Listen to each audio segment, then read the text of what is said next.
What's happening? Time for songs.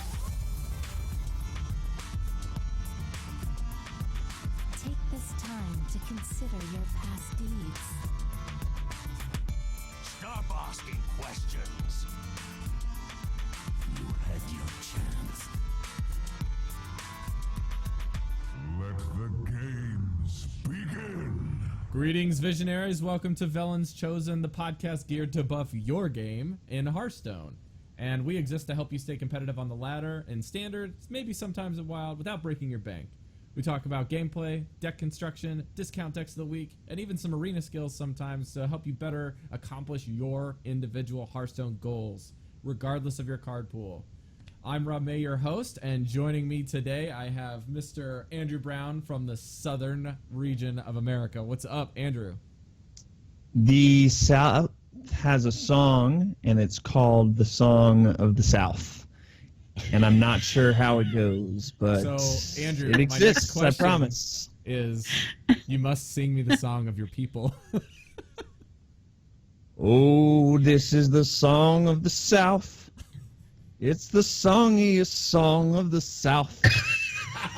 There you go, man. And I love that you were just able to off the cuff just roll with it and just I'm gonna do it. Yep, and on the other end of the United States, just north in our Canada region, we have the one and only Evemartyn. What's up? And you're Canada. Okay, I'm sorry, but you're sounding like we're part of you, and we're your Canadian region of the United States. Like, forget that. You have to That be is fair. ethnocentric to be on the same page. Oh yeah. And I I'm from could the be middle right. of the United States somewhere that Canadian doesn't song matter. of the North. The Song of the North. No, People- we won't make each. People may not know that. That's actually the reason that the three of us got together, because we were like, man, we bring such different influence from this continent that it's only fair it'll be a diverse show just because of that. And there's absolutely no sarcasm in this statement whatsoever. So there you go. That's a legitimate point of view. Yeah. That's the most PC way of responding to that possible. Yeah. There you go. Okay, so I'm so diplomatic. Can I say something? Is it okay to say that I'm excited for when eventually our intro changes? what? Should I not Andrew. have said that? Andrew. I don't know has what she's some talking about. More information on that, I think. Okay, maybe we'll just wait on that one. But as I was listening to the intro, I was thinking things. Whispers, even? Things. Whispers. That's good.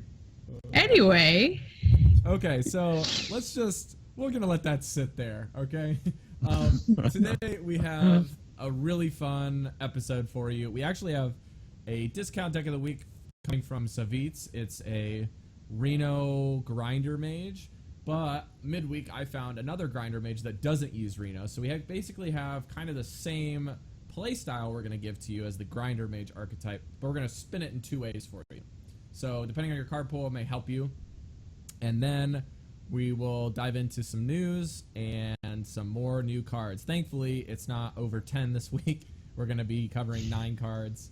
And then we have a really cool, lengthy interview that Eve has been deeply chewing on this week and digesting and trying to spit out some good knowledge for you guys before the end of the show. So let's get into it with the discount deck of the week. What a contraption! Isn't she scrumptious? She's my revolutionary, non-pollutionary mechanical wonder. All right, Andrew, turning it over. can I ask you something? Oh, go ahead. What does course. grinder mean when you're talking about grinder mage? What does that refer to? It basically, well, I mean, the biggest thing for both of these decks is that you want to outvalue your opponent. So these decks are not an aggro deck where you're trying to just throw everything on the board and kill your opponent as fast as possible. The idea is that, let's say that your opponent plays a Sludge Belcher, and you fireball that Sludge Belcher. They pop out a 1/2 with taunt, and you used one card to get there. And they used one card to get there. Who's better in that scenario where they've got a 1/2 with taunt and you've got nothing? They're better off. Exactly. So they outvalued you. That's kind of an example of definition what that means. So for their one card, they ended up in a better place than you did with your one card. Now, there are some situations where you do use more cards and you can get into a better place, but that's not important.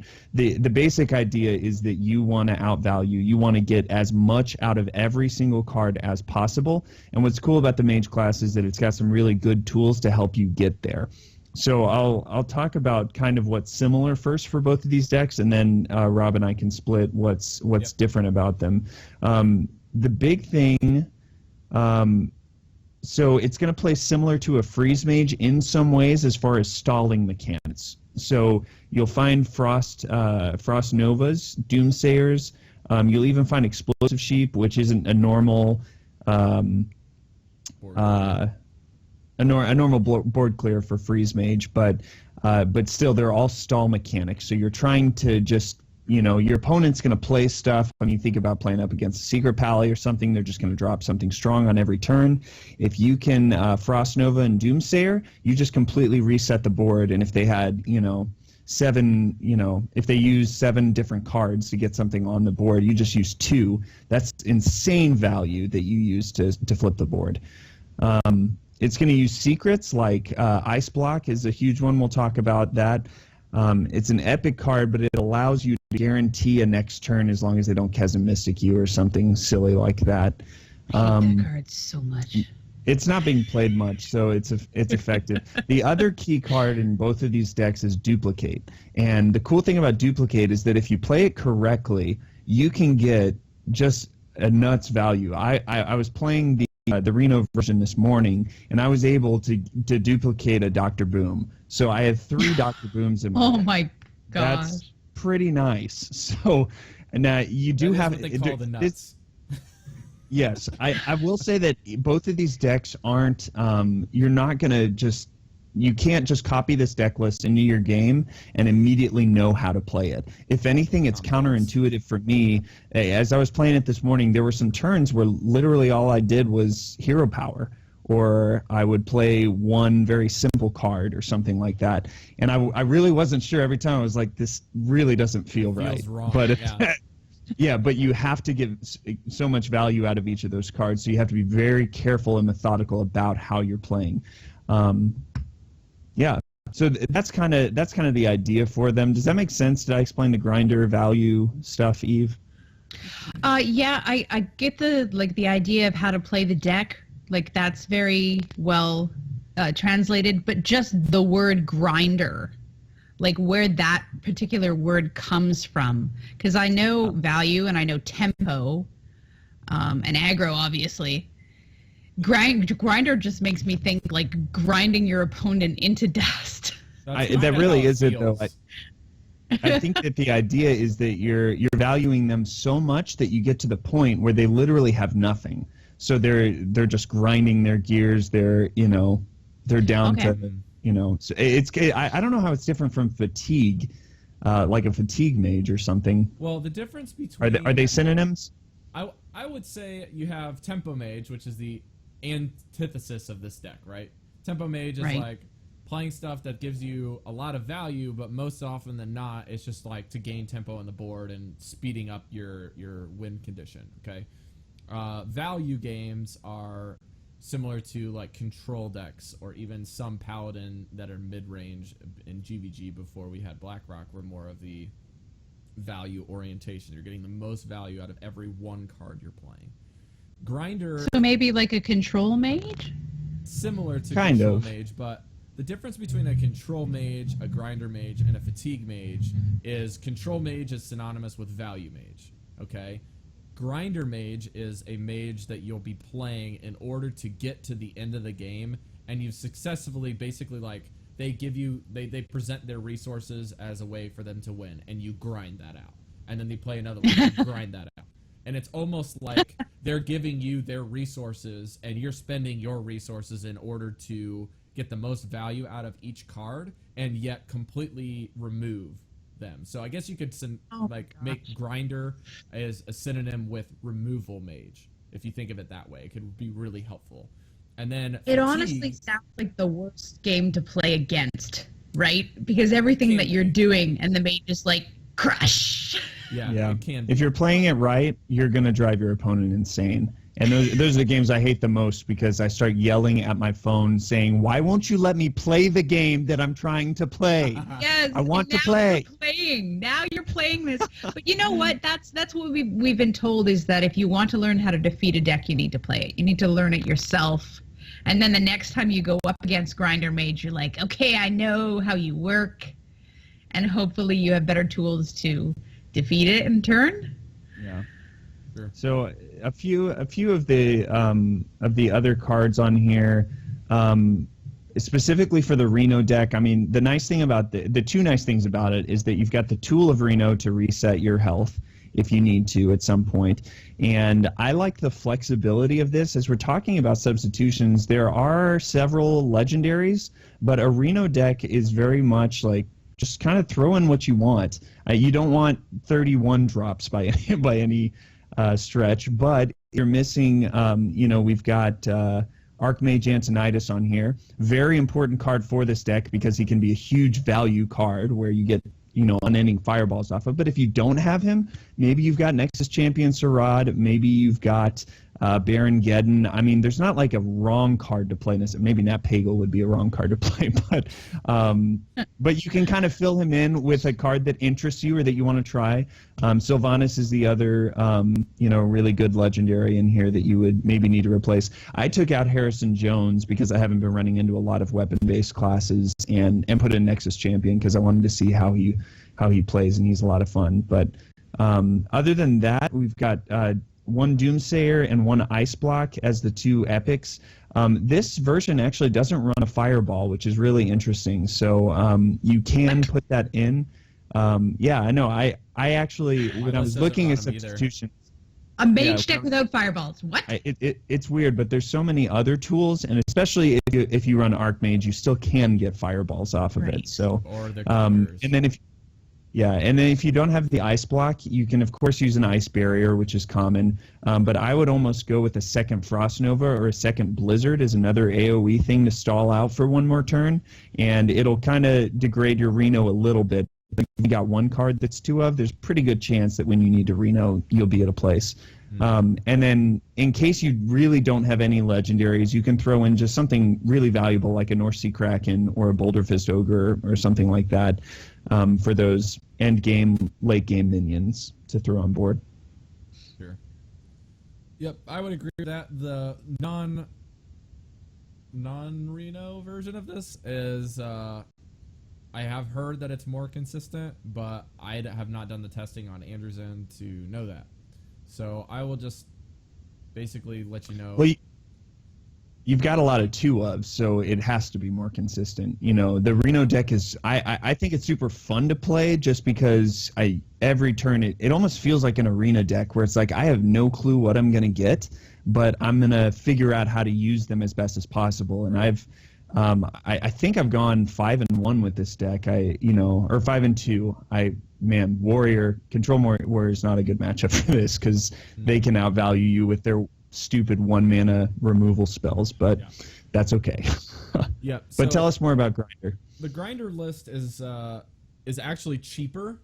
It doesn't run any legendaries.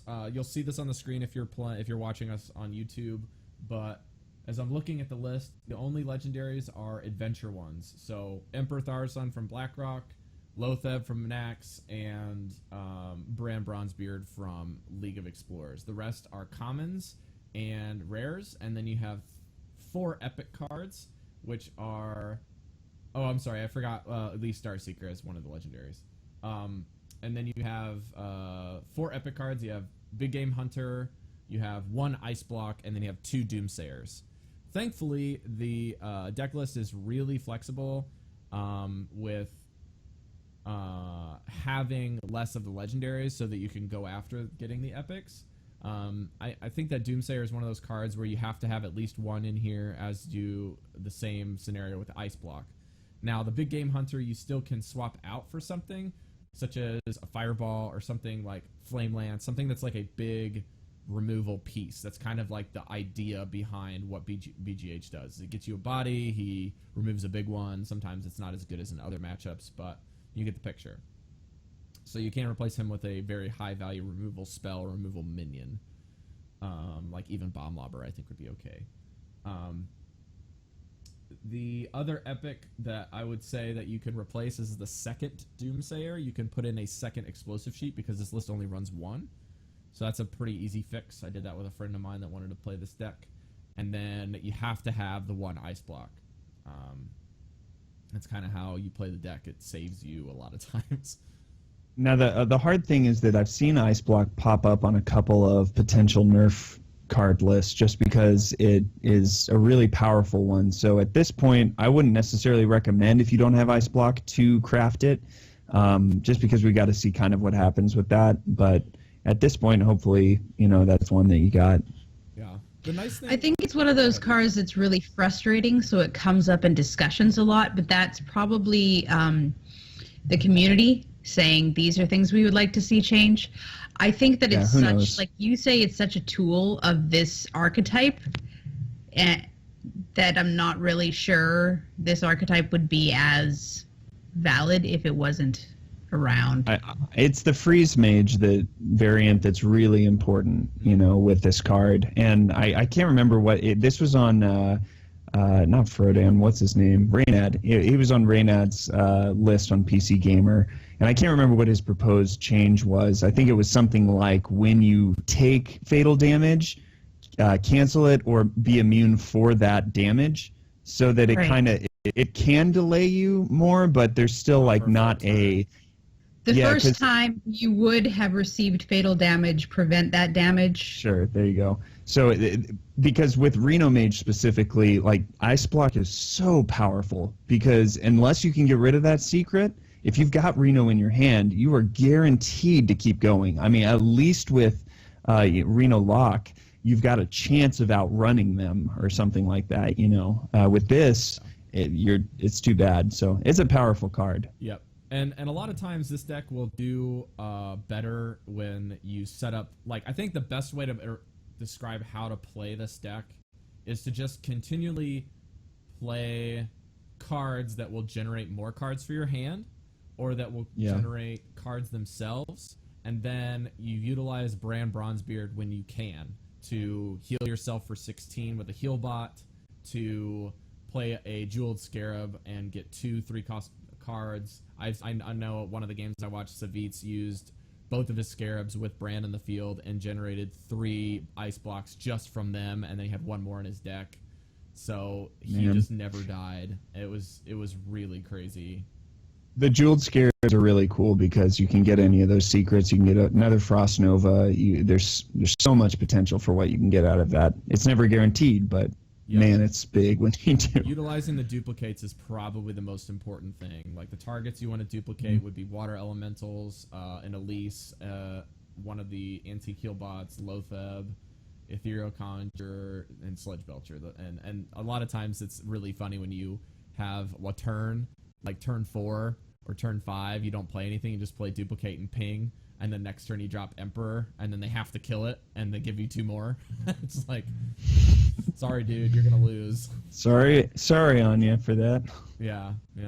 I actually, when I was playing this morning, I got Nexus Champion out for one turn. I got a Explorer's Hat out of him, and then that Explorer's Hat lasted the rest of the game. I got to proc Archmage with it. It was just exactly. You want to talk about value? The card keeps on coming back, or a head crack or something like that. It actually can kind of work in a deck like this where you've got a lot of flexibility. So. Head crack and this new meta. Yeah, exactly. There are a lot of both of these variants are a lot of fun to play, and it's really interesting to me. We were talking before the show that Tice running his Astral Communion deck this season, and everyone's getting really creative all of a sudden. It seems like everyone had given up on this game until Old Gods comes out, but this week specifically, it seems like there's been a lot of the Death Rattle Shaman that's going around, these weird decks that are somehow working and kind of breaking the meta. And this game actually has some life now until Old Gods comes out. So it's pretty cool, pretty fun to see these. Eve, any other comments, questions that you may have being on the outside of not being able to play these specific lists? I think that you guys explained it really well. Yeah, we did. Deal with it. Yeah, I only played this a little bit this week, but I don't think I actually lost more than one game. So it was really That's pretty really good. strong. Yeah. But are you guys ready? Let's move on to some news.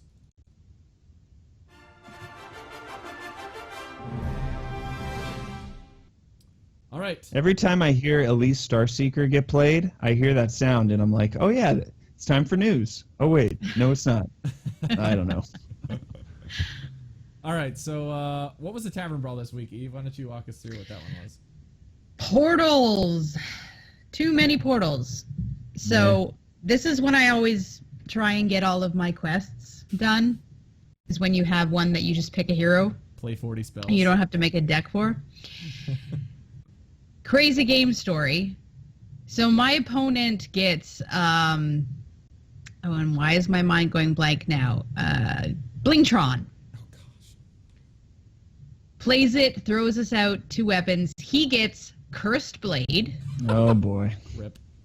and gives me Gore Howl. Board two. Ah. Plus, I'm Paladin, so I have that spell in my hand that gives me health and, like, 2 attack this turn. Seal of Light.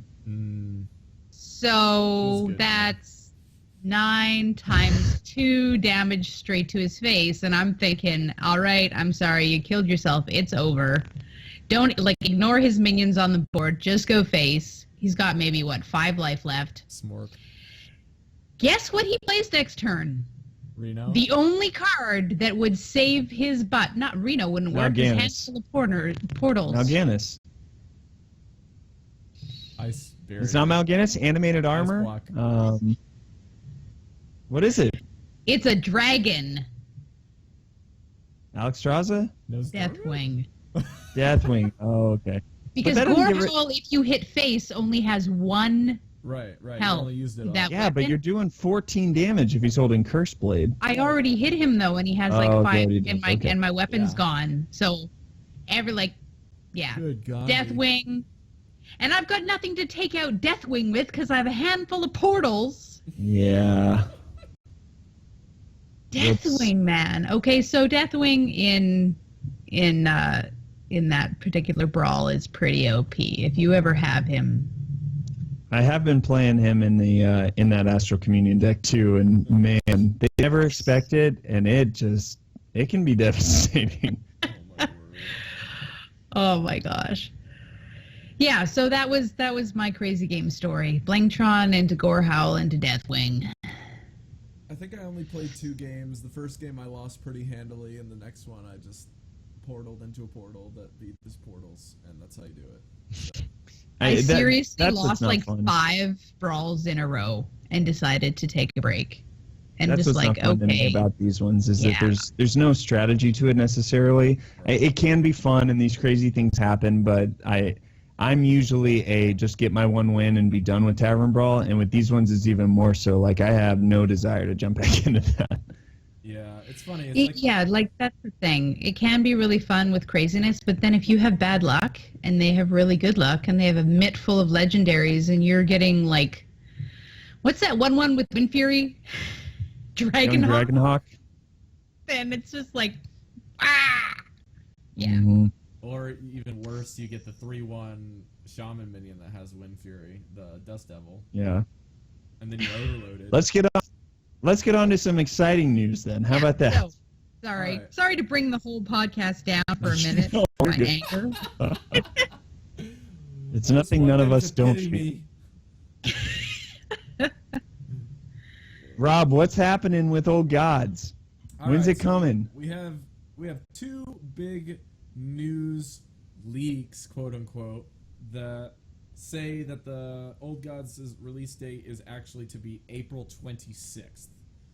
Will that be true? We don't know, because both locations where this happened were taken down immediately and or rephrased to late April, early May.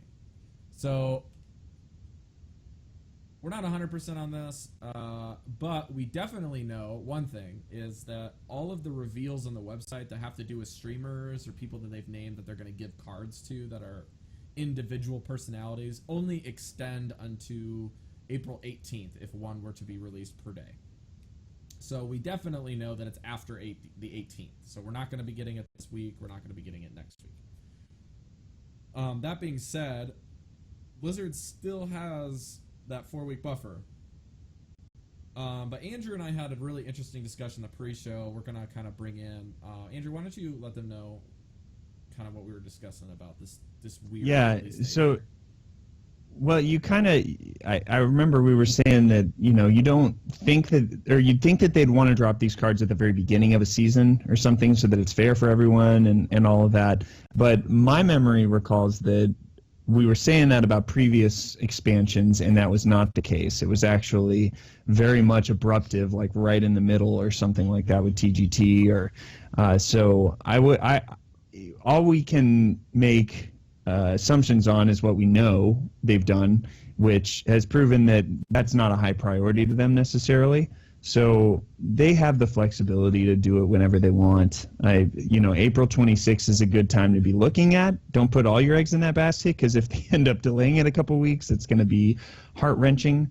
But we're closer than we've ever been, guys. We can make it. We're almost there. Yep.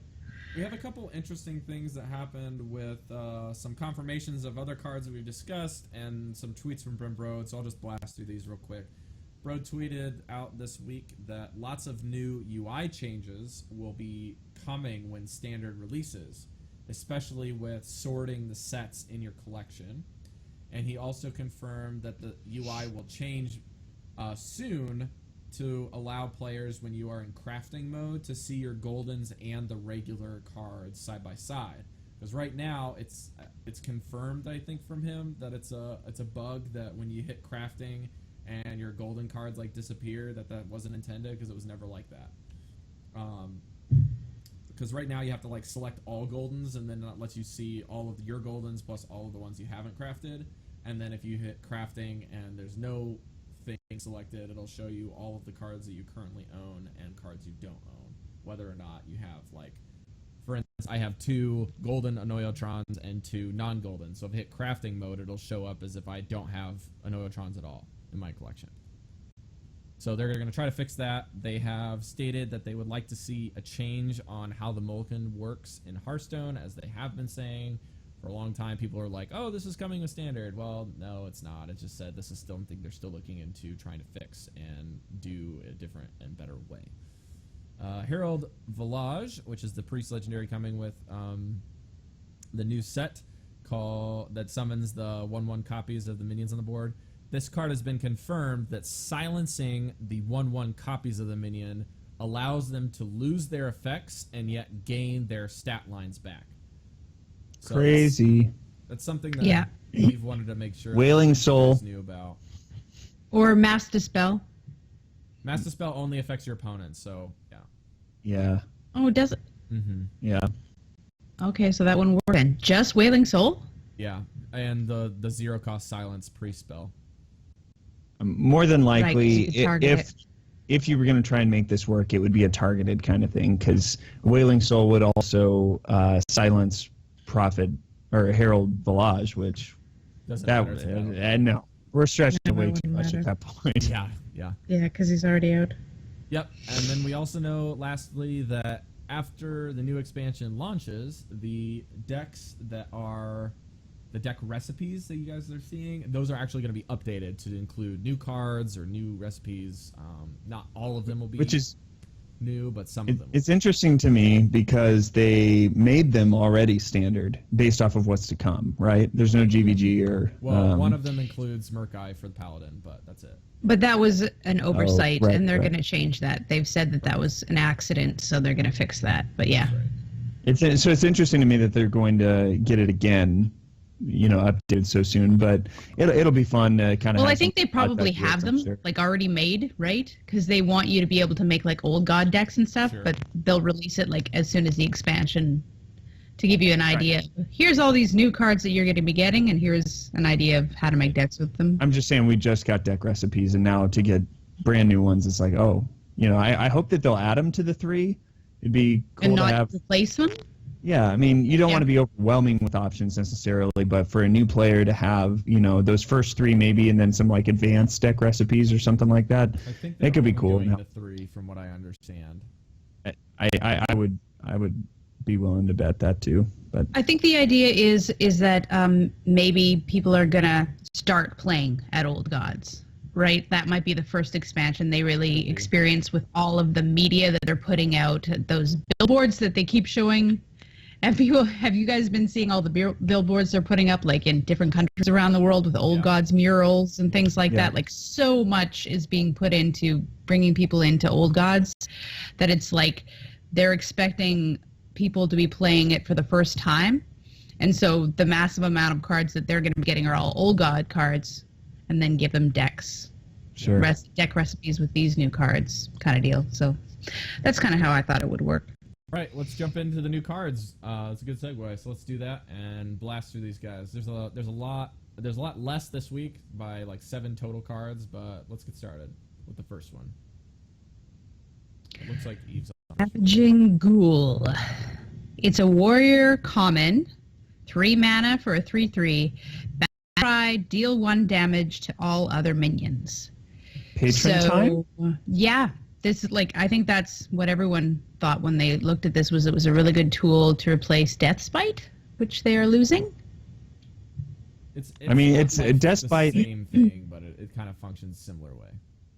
It's nice to have another tool, but Deathspite is mainly as a weapon. I mean, weapons are so powerful in this game because we just talked about value. You're typically eliminating 2 cards with your 1 card, so it'll be nice that they're getting this. You can kind of compare this to Spider Tank almost, because and think of it as dealing damage to itself. It doesn't actually do that, but if you thought of it as that, it's and it would have 1 less health. Yeah, exactly. Then it would get down to a 3/3. So it's good value. I don't know that it's really what that kind of deck archetype needs necessarily, but it's nice that you can play it along with a Grim Patron on board, because it's a low. If you had like a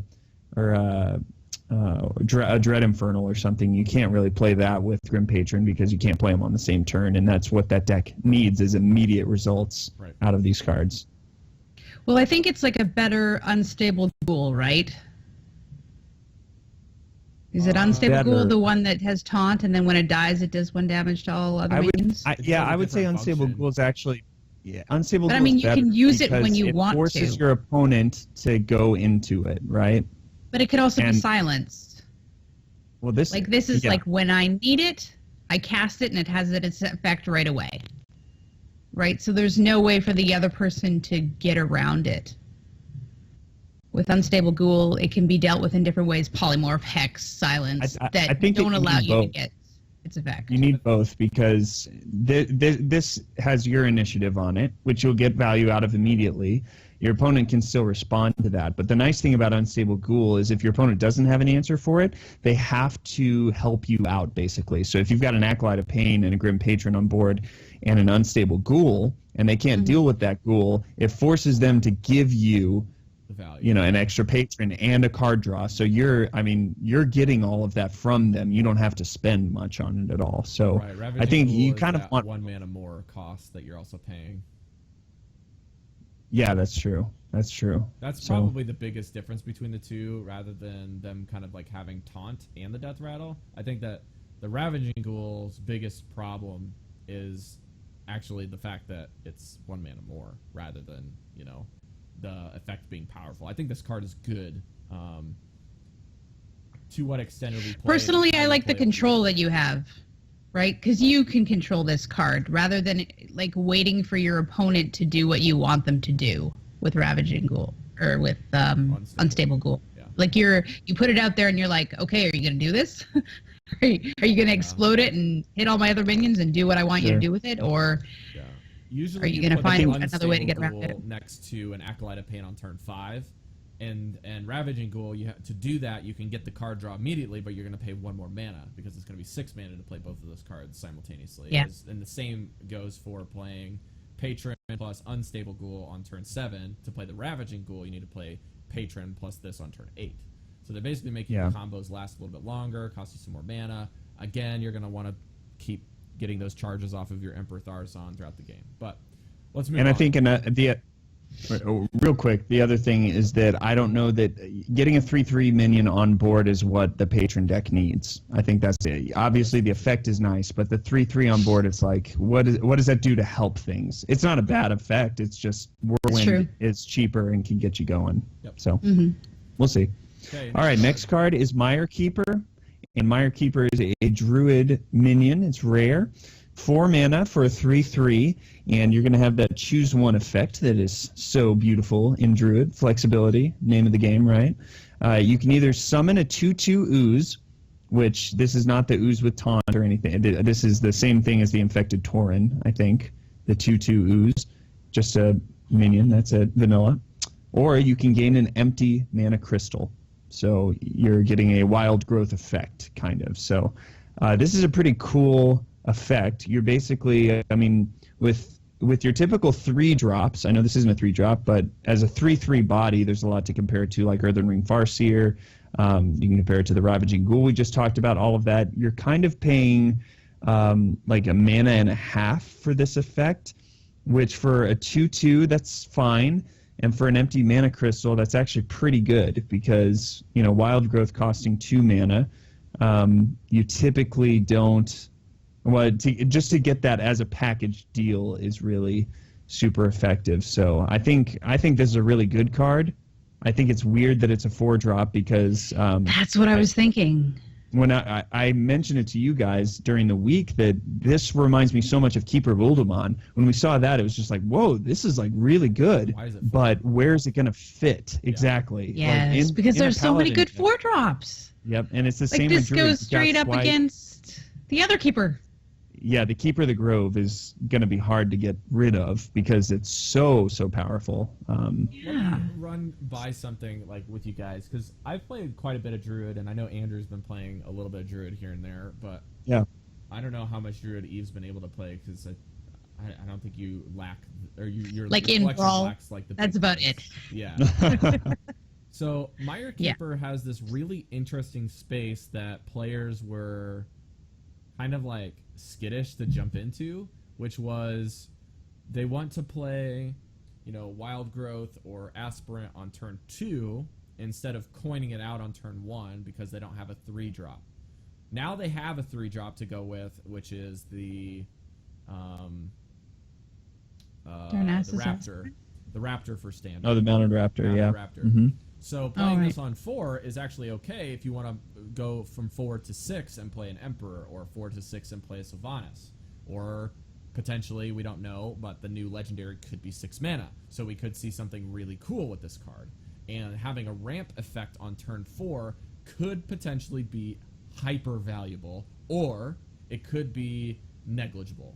And at the other side of this coin is innervating this on turn 2 in order to play another turn 4 on turn 3 is also helpful.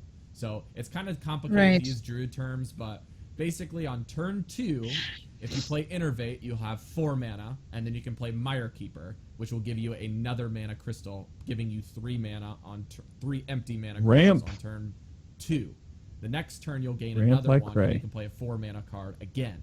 So this card could be. So really it's okay to have Innervate. more than just 2 4-cost minions because you're going to be playing them earlier, and then also on their turn. Yes, and yeah, I see what you're saying. My other theory on this card is that this card could also push the value of Darnassus Aspirant down another notch, because we're already seeing a lot of players not including it in their decks or only including one, because Wild Growth is still just as powerful without it. You can run the Mounted Raptors or Shade on turn 3 and it'd be okay for your early game.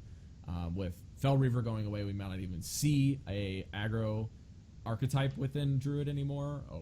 We could just see purely token Druid. We don't know, because we're losing Echoing Ooze, we're losing Creeper. Like, I don't know if this is going to be the token card. Like, you really don't want these two, like a 5/5 body split with 2 tokens on turn 4. You know, you want to have like 4 tokens on turn 4 instead of 2. So yeah, it's a really, I don't think really you'll hard typically card to choose the evaluate. token. Yeah. But it'll be cool to see how it works. For sure. I really think the card's cool. I love the art on it, by the way. Like, art's cool. Yeah, it is pretty. Let Let me pull. But tell us about card here. Tell us about a hammer here. All right, guys, we have another shaman card, Twilight's Hammer. Heyo. And they've all been so pretty hyped for this decent, card. right? Yeah. They've all been Like- really good. Yeah, like I'm hopefully cautiously Extended optimistic. April That's the Fools that phrase I'm shaman going gets for. good cards. Cautiously There you go. optimistic. Yeah. Well, this is a Tell us about it. 4/2, a 4 attack, 2 durability weapon called Twilight's Hammer. It is an epic 5 mana shaman card. With the Death Rattle, summon a 4 attack, 2 health elemental that is also costed 3 mana for those of you wanting to theorycraft with Master of Evolution. So Okay. this card essentially for 5 mana gets you 8 damage over the course of 2 turns plus a 4/2 body on the second turn that it does damage.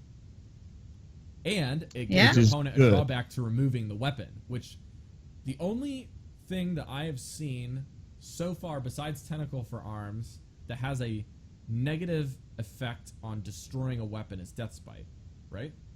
Right. Yeah, those are the only ones with Death Rattle, I think. Yeah. So Yeah. I Pretty love sure. these Death Rattle weapons. I love it. I love it. I love it. Because these And Death it's- Rattles are unavoidable for weapons.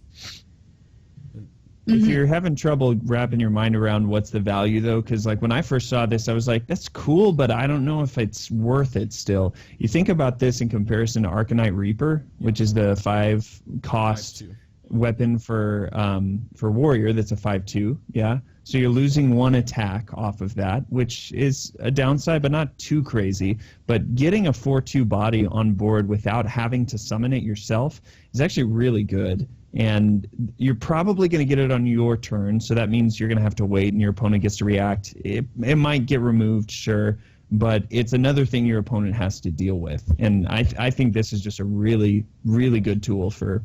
Right. I don't know if it's what Shaman needs. Here is the one cool thing, that Doomhammer was the other... It's a 5 cost weapon, but it overloads you for 2, and this doesn't overload you at all. So you can play this, and then the next turn you've got your Fire Elemental on board, which you couldn't do with Doomhammer before. So this could open up some opportunities, whereas Overload's kind of been a bummer. Yeah. Actually, have we seen any Overload on No. for this? Isn't it That's amazing? interesting. No That just overload. hit me. That just hit me. That's crazy. I Okay. think that they realize that overload feels bad. It's like, yeah, I get to do this cool thing, but my next turn's gonna suck. Right. So yeah, I'm glad that they're kind of getting away from thinking that all cool shaman cards have to have a downside like that. Yeah. It's interesting. We'll see. Yeah. The All right, coolest thing okay, about on to this the next card one, before or we we got move more on things to is say? that this card is mana efficient. Like 5 Yeah. mana for 4/2 seems bad, but if you think about it, you get 4 mana, 4/2 is balanced if it's vanilla, and then you're basically getting a 3 mana body when this card goes away. So essentially, this is 7 mana effect for 5 mana over the course of 2 turns. So pretty cool. Awesome. All right. What's our next one, Eve? Blood of the Ancient One. It's a neutral epic card, 9 mana for a 9/9. If you control 2 of these at the end of your turn, merge them into the Ancient One.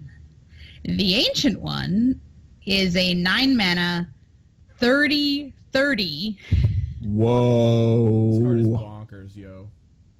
neutral minion. So yeah, confirmed the largest stat minion in Hearthstone.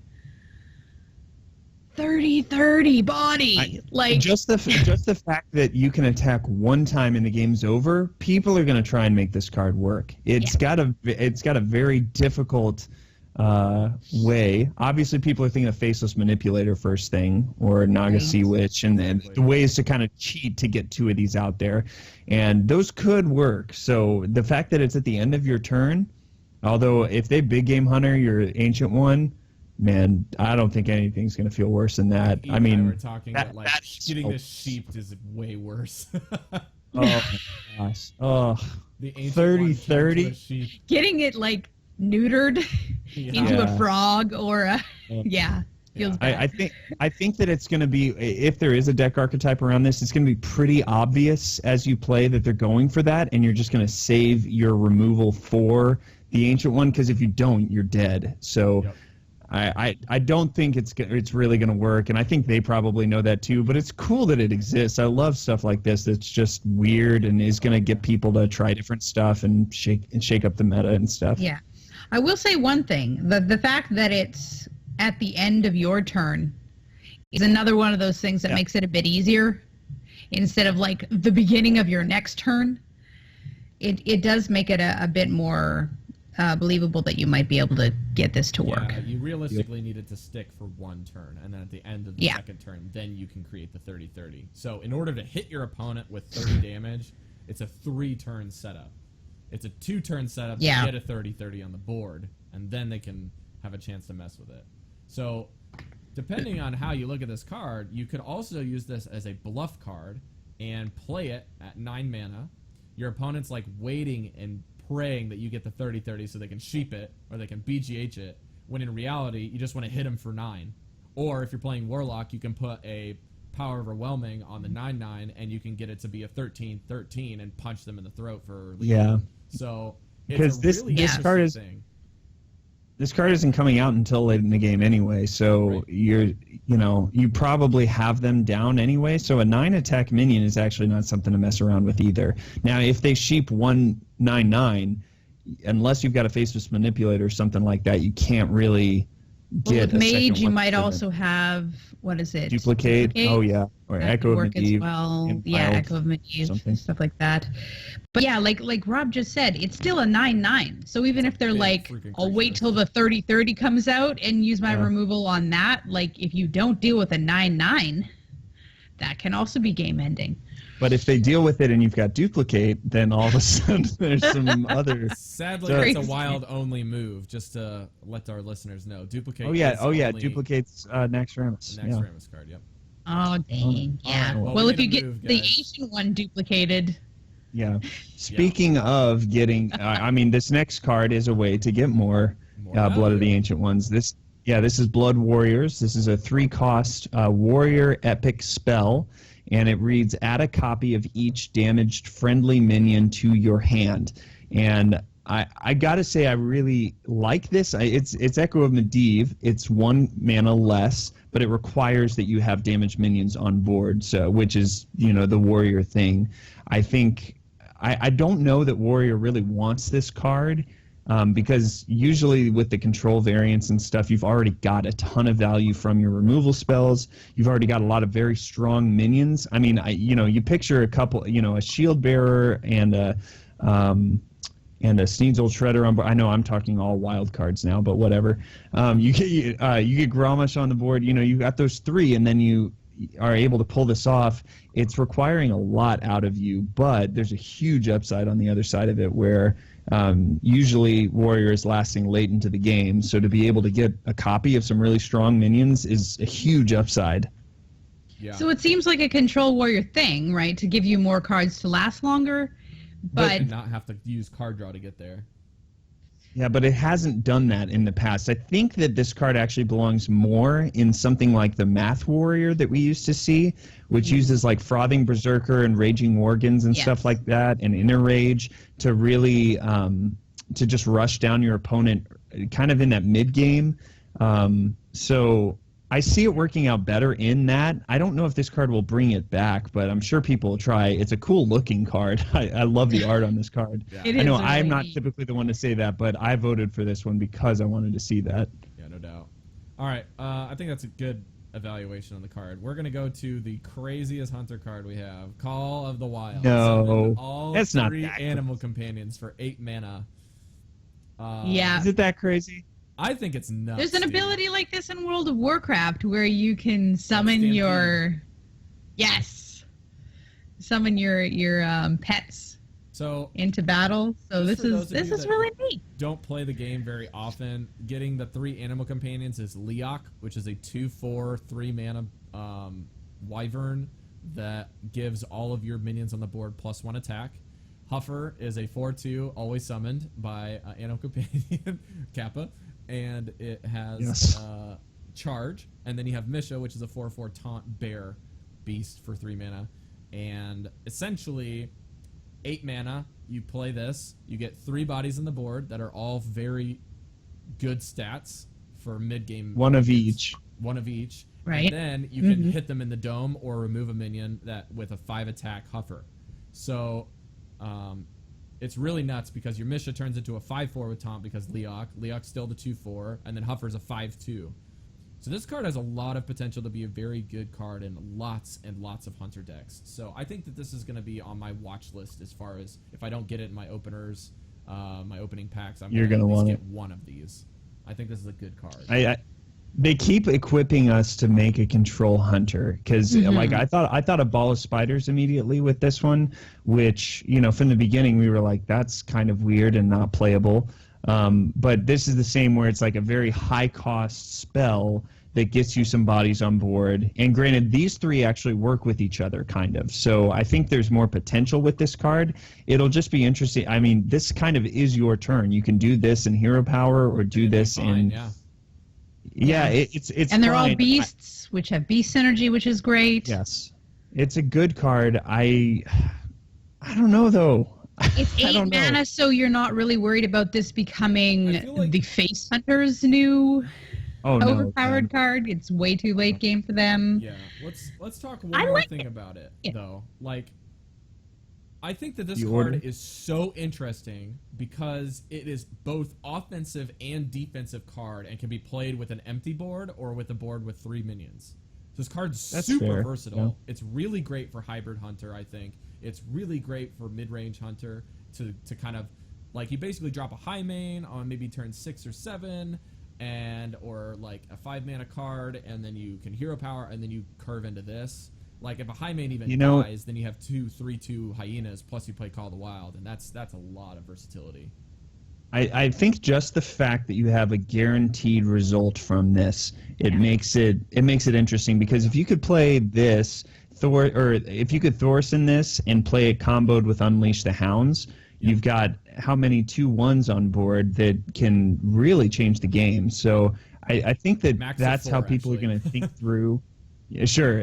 That's how people are going to think through adding this card in or creating a control hunter around it. You've got a guaranteed result with some really powerful, minions. I can't wait. Yeah, you've got a taunt, you've got a charge, you've got a buff minion. Man. I mean, there's just Are you gonna make your lock and load deck, Rob? Is that what's going on? I won't play lock and load with this card, but I will love to play lock and load hunter and get this card. Yes. Yeah, good. Yeah. So let's go on to the next one. Spreading Madness. It's a warlock spell, rare, 3 mana, deal 9 damage randomly split among all characters, including you and including your minions. What? Weird. I like this. It's the maddest bomber we always wanted. It's only 3 mana, okay, so that makes it a bit more feasible. Insane. In terms of spells, though, it's combining Avenging Wrath and Hellfire, right? Yeah, exactly. And okay. For 3 mana, it's a very good deal. And if you think about the best case scenario where the only 2 targets are your opponent and you've got 15 health and they've got 2. Do you have Imp Gang Boss? Because each of the damage goes out individually, right? So if you hit your Imp Gang Boss a couple times, it'll spawn a 1/1. That's a good point. And it'll give you another target because it can still hit the 1/1s after it spawns. If you have an egg out, it might trigger your egg and you get a 4/4. Like, you can kind of lay out the board so that... Right, sorry. But still, you could kind of lay out the board so that you can benefit from this damage even if it hits your own minions. And Warlock's a pretty good class to do that with. I think this card is insane. And if it hits yourself, that's still okay because they've got, like, Molten Giants. Like, think about finishing the game with this card is just stupid. Like, running 2 of these in your fast aggro Murloc deck even, you can just, like, Murgle Gurgle, 9 damage. Let's hope and pray. Like, this is awesome. Or you just think about the combo lock, where they want to, Arcane Golem, Power Overwhelming, Faceless Manipulate. I mean, this is just another thing to add more damage on the board, quickly finish things off. I think that's where this card belongs, and it's a good tool, It's so discounted, but for the effect of, you're not guaranteed damage anywhere. And I mean, could you even could hurt yourself. you Yeah. could kill yourself with this card. I mean, there are going to be situations where you could either kill your opponent or kill you, but you know that they're going to kill you next turn, so you play it and hope that it works. You know. I hope that this card has a higher percentage of coming out of our next card, which is what? It's Yogg-Saron's Hope's End, which now all the old gods have been revealed. This is the last one, and this is probably the craziest out of all of them. But it's 10 mana. We knew that already. It's a 7/5 body, legendary neutral, of course. And the battle cry reads: cast a random spell for each spell you've cast this game, and the targets are chosen randomly. So let me explain here that for every spell that you've played up until the point that you play Yogg-Saron, so that could, any turns prior to that within this game, he is going to cast a random spell from any class on a random target, which is on the board, and that's it. So if he casts Fan of Knives, for instance, that's not going to be targeted on your minions. That card reads deal 1 damage to enemy minions and draw a card. So those effects will happen. Those effects won't proc off anything like a Flame Waker that you've got on board or stuff like that. But if something like, I don't know why I'm stuck on rogue spells all of a sudden, but something like Gang Up gets cast randomly by Yogg-Saron, it will randomly target a minion on board. So it could randomly target Yogg-Saron, and all of a sudden you got three more copies of him in your deck. Very quickly you can see that this card is nuts, because it's so going crazy. to do a ton of random things. I mean, realistically, if you play him on turn 10, there's a good chance you've at least played 2 or 3 spells at that point, and it's going to be completely random targets. You could you could make the game unwinnable for your opponent, or you could really screw yourself over. This is Casino Mage all over again, and since we're losing Unstable Portal, I guess it's good that we're getting that, right? But this will be a fun card, no doubt. What do you guys think about its playability? Is it actually going to work? Is it actually going to be something that's played in tournaments at all? Okay. You guys ready? Okay, yeah, go ahead. All right. There is something in the show notes that I want you guys to click. If you guys can find it, I'm going to put it on the website too. This is a fun randomizing engine based off of how many spells you've cast. It will generate randomly which standard spells you could potentially get after playing Yogg-Saron. I punched in 5 and 7 as being very conservative numbers, and if the board is empty is kind of my predecessor to this, or maybe if the board has 2 minions on it, okay? You have to think about conservative, better case scenarios where you're actually going to play Yogg, and then it'll happen, right? So you always have the percentage of what you can get, and I don't want to mess you up with the dross, but you can get good spells from this. And we still don't have a whole lot of spells from the expansion that we know about just yet, because we still have so many spells that we're missing. But this card, this simulator has all of the standard spells plus a few of the ones that they've released. This is so neat. And I can't believe somebody it's good. made this immediately as soon as this helpful. card. They were like, "This is such a neat idea." It's good because the possibilities really are cool. practically endless. Imagine, and as you just do a few iterations on here, you'll see very quickly just how different the effect could be for him. And if Yogg-Saron doesn't target himself by destroying himself, imagine if you get a Yogg-Saron on board. You have the dream, right? You have fireball, pyroblast, frostbolt, all of the mage dream, and then mind the last control. And then the last spell that you get is charge from warrior, and your Yogg-Saron is a 9 attack minion at the end of the phase, and his battle cry is finished, and you hit them in the dome for 9 on top of that. That's the dream. So I think that this card is so freaking stupid strong. It can be crazier with Bran shenanigans. It can be... Oh my gosh. We have confirmation that when you play this with Bran, it will trigger twice regardless if Yogg-Saron and Bran die. It will still work. Jeez. It's And then I'm thinking of cards that would make this horrible, Doom and Draw all your Brawl and What's the other Warlock one that destroys everything? Dark Bargain. Discard 2 The Void? cards. Oh my gosh. Discard 2 cards, destroy 2 random minions. I mean, They're as all I'm, from the Warlock deck. Those are all the bad ones that you Soulfire. don't want. I mean, I'm sitting here just clicking on the random generator, and most of the time, It's giving you at everything's least pretty 3 good fine. spells, yeah. Yeah, there's something good. You know, the nice thing, I was worried when I first saw this. I don't want to take a fireball to Yogg-Saron when I play him. You know, I was immediately thinking of that. But the truth is that most of these spells that you would typically use have like directly on there, like Mind Blast, deal 5 damage to enemy hero that cannot target your face or Yogg-Saron, or that does it to or Sinister Strike. So there's enough of those things to kind of offset them that there's a good chance this could be good for you. It could be terrible.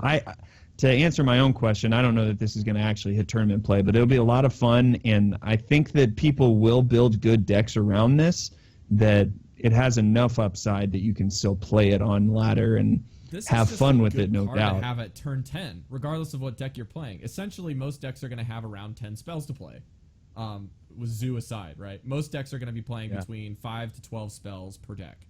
And by the time you get to turn 10, you've played at least 5 of them. You have to do some sort of removal. Even in Arena, this card is just craziness in Arena. Like, if you see this, you just pick it. Like, it's like, dude, let's get some Yogg games in. This is going to be great. So, Although you typically don't have as many spells in Arena as you do in Constructed. So, but I don't know. It's cool. Check out the generator in the show notes, because that really will give you an idea of kind of what your possible scenarios are. But they're limitless. I mean, this is the entire GVG expansion in one card, basically. That's what's going on here. Madness will consume you. Yeah, it'll be fun. Best soundbite, and I hope that that's what happens when he's played. Like he says that, and then like Avenging Wrath times 6. That would be great. So, the last thing I'll say about this card before we get to our very last card of the set for this week is there's a lot of questions that a lot of people have on this card, and we don't have the time in a show to cover all of them and bore you with it. There's so many different interactions. So we've actually found a Reddit post that talks about how spells work with Yogg. Example, what happens if X or Y, or if you have Halaziel the Ascended, do you still heal your health? Do you have Overload? Does combo work? Like simple stuff. Or trade Prince Gallywix. Yeah, exactly. Yeah. What about Antonidas combo? Gasp. But all of those things we'll not discuss here, because they're all addressed there. They're all confirmed tweets. They have links to everything. So just go check our show notes. It's there.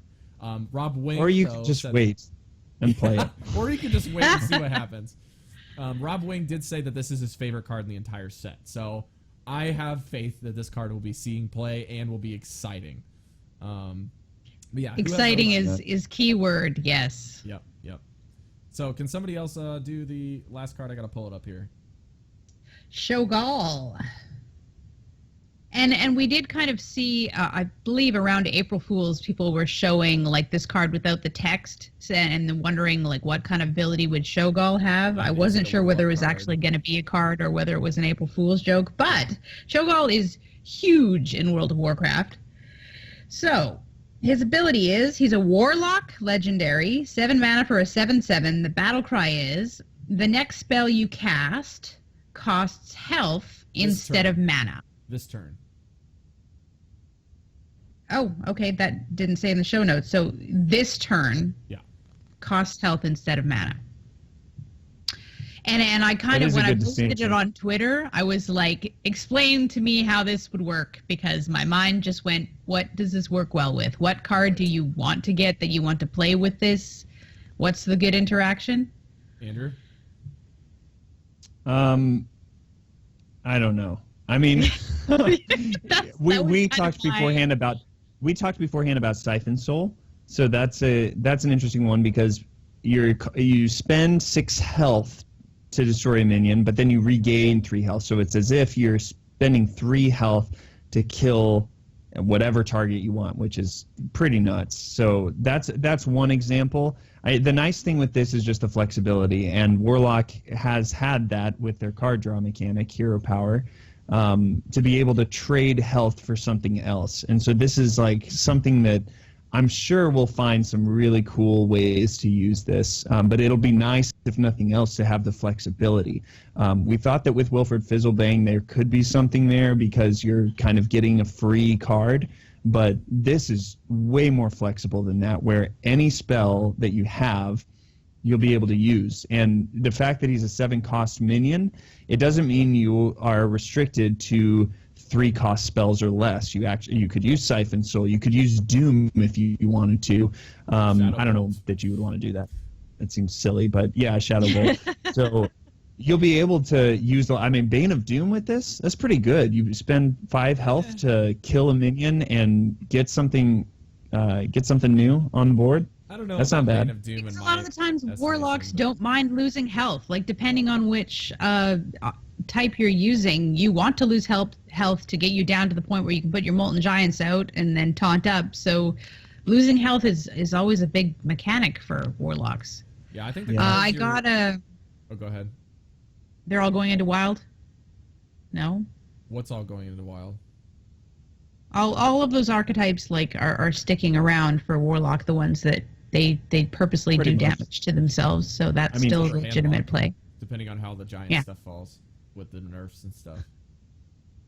I got a tweet from @Cinder Ascendant saying, little bit of health for a big tempo advantage, just like a warrior using a weapon. This is a potentially very powerful effect. So yeah, I think this is probably the strongest card that they've printed, depending on what excellent spells we get left for Warlock. Because right now we have Doom, and we have something dark. That one that uses up all your mana? Yeah. No, it's Renounced Darkness. This one doesn't have a forbidden spell yet.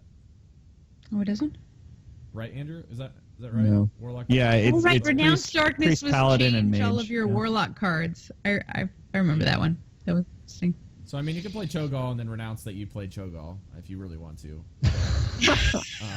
I personally think that this card is really good if you have, like, Demon Wrath, if you have Siphon Soul, or Shadow Flame. I think those are the ones you're looking for. Potentially Bane of Doom. Potentially, I can see some really funny interactions with people that play this and then play, like, a Forbidden Warlock spell and just kill themselves, and it fizzles out because you don't have a 20 mana costed card because it cycles 20 health and siphons your whole soul away. We're going to have to see how that works, right? Because technically it says 0. Mm-hmm. Yeah, so I don't know. So how much would it cost if it says instead of using mana? Well, we don't have one yet, so we've got to wait and see if there is one. Right. I mean, maybe that's why we don't have one. That's very possible. I think that very every class possible. will get a forbidden spell. That's kind of my guess here.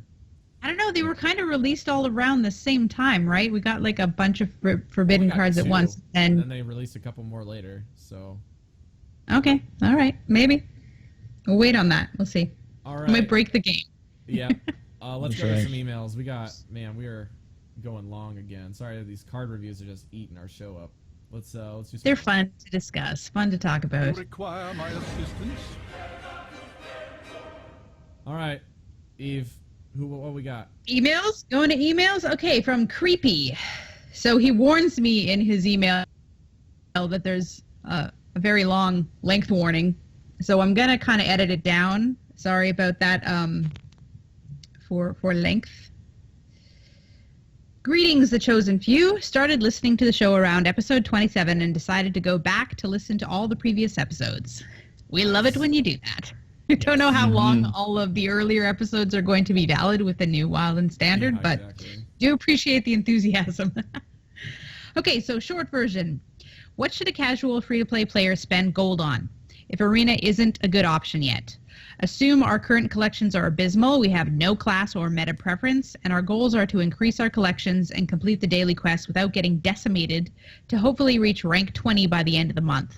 That's a pretty easily hit attainable goal, I'm guessing. Thank you for listing your goals in your email, by the way. That really helps us out a lot with helping you. Makes it a lot easier to give you advice. So they've given up on Arena since they don't know it well enough. It's not working out very well for them. I will say that the only way to get better at Arena is to play Arena, and just keep tough it out. And to watch. And to watch Arena. That's the best free way to get better. Watch Adawita, Kibler, Hafu, all them. Yeah. I suggest Hafu personally, maybe just because I'm a girl and she's a girl, but she's also the best arena player in the world. So there you go. Good one to watch. And a lot of the time she does explain the choices that she makes when she's playing. She talks it out through her different drafts and stuff, so that's really helpful. Yeah, Naxxramas and Goblins versus Gnomes are rotating out, so you don't want to get those. My advice is to save. Like, I know it's a little frustrating because you want to play right now and you want to get those quests done right now, and it's tough, but honestly, to save your gold and to save your dust is the best choice at the moment. If you want to play right now and you don't want to wait, then the best thing to buy is classic packs, because they're going to be around forever. They're always going to be viable in Wild and Standard. And something that I heard on the Angry Chicken that I didn't even think about is that if you start saving right now, and even us, don't dust those, when they eventually make all the changes they're going to make to the cards, we are going to be able to get full dust value for those. Yes, but not all of So the cards. dusting those cards right now will actually kind of rob you of the full dust value when they go back in and like change the combo or change these different cards. Mm-hmm. So if you wait until after they make those changes, then you're going to be getting more dust. On the for all those contrary point classics. to that, you could be waiting forever around for changes that may never see happen. Like for people that have been sitting on 2 Dr. Booms for their whole GVG lifespan and still is not going to get nerfed and probably will never see nerfed. That's just 400 dust they're just not getting. I just mean like after they make the changes that they said they're going to make, then it's an okay time to start dusting them. But like if you right now are opening brawl packs and getting cards, don't immediately dust the ones that you have doubles and triples of or quadruples of, because if you wait until then, you might be getting more value. What else do I have? Yeah, I would even wait until after, maybe a couple weeks after Old Gods, until the meta kind of shakes down. Maybe even a full month. We don't know. Like, we're in a holding period. Yeah. Because the best time to find out which packs to get is after we find out if any of these cards are making it into the meta. Right. And the meta doesn't shake out for a couple weeks after the expansion drops. So everyone is just saying, wait. And I know that's really frustrating when you're trying to get it done now. But here's the thing. You won't be able to do anything now that's going to set you up to succeed then other than amass your gold, right? So what you could do is kind of change your focus maybe over the next month to just having fun. And if you find whatever, means of playing the game and having fun, you're probably going to win some games in ranked or in casual play to get gold. You're going to win your tavern brawls. You're going to do that. And you will get some cards in the meantime and be in a good place where you can purchase those Old Gods packs or classic packs or whatever, you need to increase your card pool. The only other thing is just looking at the cards that we've talked about. If you've listened to the show, like Knife Juggler and, just cards that are all around good, and looking at some kind of Zoo or Token Flood deck with Druid or Shaman or Pally to use those buffs, those classic cards, those basic cards, and do an aggro variant there. That could be something that doesn't cost you too much right now, and that allows you to kind of bridge the gap a little bit. But on the other side of Old Gods, we'll obviously have a lot to say about here's what we would advise, here's where you should go, that kind of stuff. Because they're giving you a free Cthulhu, and a lot of the Cthulhu buffing cards are not basic, sorry. It's not rare. What's under rare? Common, right. That's what I was looking for. A lot of them are common cards that you're going to be getting a lot when you're opening up the packs. Then it'll probably be pretty easy to make a simple Old Gods deck right away. So you also get 3 packs. Something that will at least get you to 20. Yeah, exactly. So what's the other side of this email? We got a second half that we need to address before we head out of here. The meta question. He was wondering when you make your different decks in like deck trackers and stuff, how to identify different decks by the cards that are in them. So basically, if you go into the show notes, we have a lot of the different meta decks and cards that you'd be able to identify them by. Like in Face Hunter, Arcane Golem, Leper Gnome, Glaive Zuka. If your hunter you're facing has these cards, it's a Face Hunter kind of deal. So we just listed a whole bunch of the different meta decks and put in the really identifying cards that are in them so you can tell which deck you're playing against. And you have more questions, just tweet at us. Like these are questions that we're not going to spend even 5-10 minutes of our show because we value the time of everybody's listening. But if you want to hop on Twitter, just make a free account, find us, tweet at us. We can send you a link to the show notes. We can talk with you. You can say, hey, I saw these cards in this deck. What kind of archetype is this? Shoot us a Twitter. Well, we're all super active on there, and we'll more than welcome to hit you up there. And that goes into my next section before we head out is just other places that you can find us. We'll do that, and then we'll go back and thank those that have supported us this week. So places that you can find us are Twitter, Facebook. You can email us on the show. If you think that it's good enough content, we'll kind of screen those and try to keep the emails tighter. That way we can answer your questions more efficiently and not have too many repeat questions throughout the show. We also have our Patreon, which we have some awesome patrons, you guys. Like, we can't thank you guys enough for those of you. We'll get to you in a second, but our patrons are really, really involved with the show, helping us out with some financial benefits, kind of like a tip jar just each month. Really helps us out with our website costs, with upgrading some of our equipment. As you know now, like, we're actually not recording a live show because my laptop can't handle it, and I'll be moving to Japan soon, so we don't even know if live shows are feasible long term anyways. So we'll see. I even have to turn my video camera off while we're doing this for my co-host, so they can't see me, but the video can see me. So it's a lot of stuff that really does help us out for Patreon. And Andrew really wants to get a really sweet microphone because Eve's got one, I've got one, and Andrew's got a rockin' headset, but I want to hook him up. So everybody's got the hookups. And then you can find us on YouTube, which is where we'll post this video.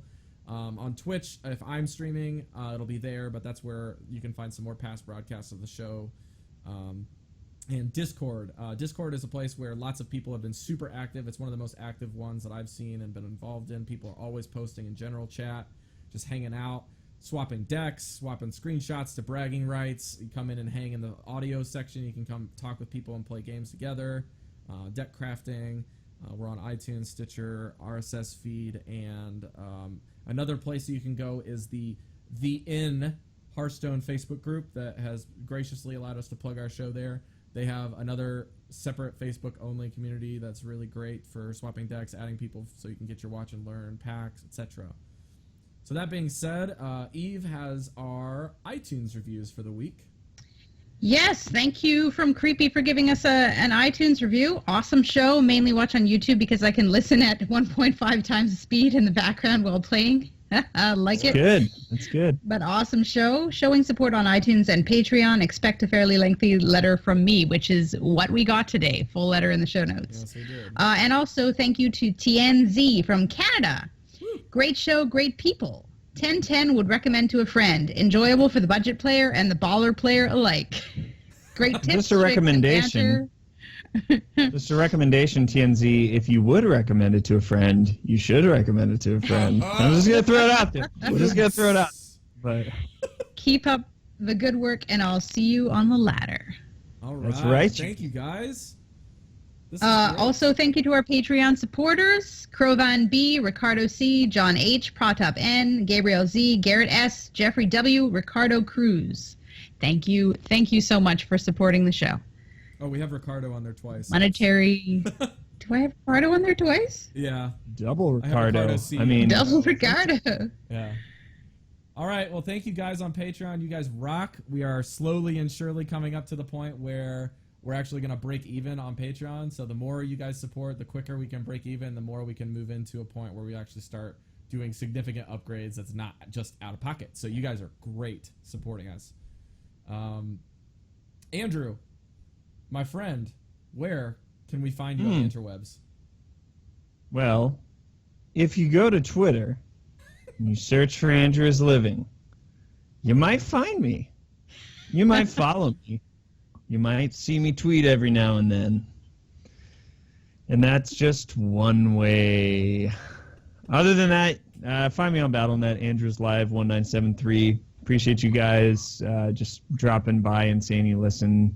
That's always fun. And Bima K sent me a warrior deck list that we'll talk about next week. Yeah, just always fun to see you guys on there. So feel free to add me. Eve, what about you? I'm on Twitter too. Okay, good. I was just double checking that I was following you because you haven't posted in a little while, and I was like, yeah. Do I follow Andrew? Is this a massive oversight that I don't even follow Andrew on Twitter? I don't like our co-hosts, even though so I'm not going to follow them. I was kind of being tongue-in-cheek with how I was saying it, but when I said that I'll post every now and then, it really is every now and then. I try to get better at it, but I'm just not naturally social media just spam his poster. account so he doesn't even know you're there. No, maybe, I don't know. All right, Eve, where are you at on Twitter? I am on Twitter at Finnovar, FHINNOVARR. If you send me a little message on there and ask for my BattleNet, then I will give it to you, generally. I don't think I've ever said no to anybody yet, so. You're weird. No. I don't like you. You like Yog Sothoth. If you so don't no. actually have a profile on Twitter and your little icon is an egg, I may say no. You may just say Happy Easter, and that's it. So. Actually, that works. Good idea. All right, you can find me on Instagram and Twitter at the same handle, NotRob. You can find me on Facebook at NotRobMedia. That's some of my digital stuff and photographs. Find me on Steam at Sir Twick if you want to play Rocket League. I'm never on there, so don't worry about it. You can find me on twitch.tv at NotRobMay, and you can check out my brand new podcast that I just started this week with Andres from Coin Concede, a.k.a. I Play Games on Twitter, called the Omnic Lab, and it is a noob-friendly strategic Overwatch podcast that we just launched. It should be up by the end of this weekend on iTunes. So it's OMNIC space lab. So you can go check that out. Thanks for all of us here in the Exodar, and Velen wishes you a sweet adieu, and we will see you guys next week. Bye. See ya.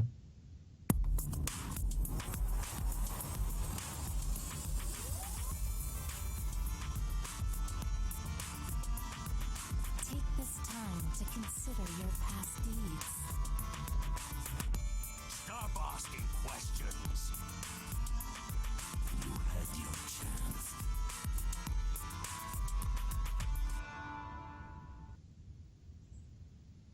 Did I miss it?